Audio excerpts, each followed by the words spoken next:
mast cell activation, rampant, right? I mean, we're seeing Yeah. more of it now too in the last 3 years. Can we hope that Zeolite, ZeoCharge can help with mast cell activation?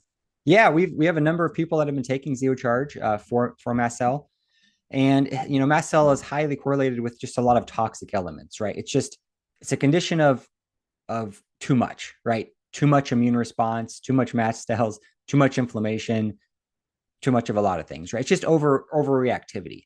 So at that point, it becomes extra important to remove a lot of the toxic elements that are floating around in your body because your immune system, in a normal person, that same level of toxicity might not be causing much of an issue or not might not be noticed, but in someone with overactive immune response with mast cell activation syndrome, their body's attacking everything. It's an overdrive.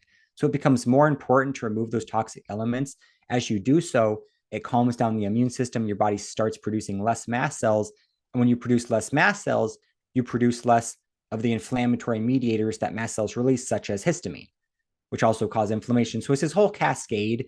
The key is really to remove the toxic elements that are triggering an immune response, which is then triggering all these other inflammatory substances to be produced, which is great short term, but long term, you don't want it. It's going to cause a lot of issues, inflammation, cell damage, once again, aging, pain, all sorts of stuff.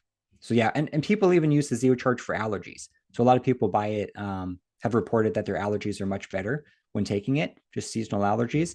And yeah, mast cell activation, once again, tons of people are taking it for that.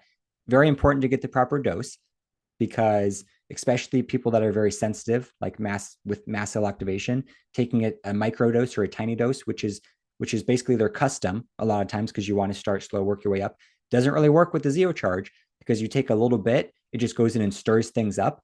That might make you worse because now you have extra things floating around in the body for your immune system to attack. That's going to result in more mast cells, more histamine, more inflammation, more symptoms. But if you take a higher dose, you basically have enough to sop everything up that's floating around, in addition to having extra to sop up whatever was released into the system, maybe from lymphatic drainage or breaking open biofilms or opening detox pathways, whatever it may be. So the dose is very important. Starting with the higher dose is definitely recommended, generally between the 2 and 6 tablespoons per day for mast cell, and kind of figuring it out from there.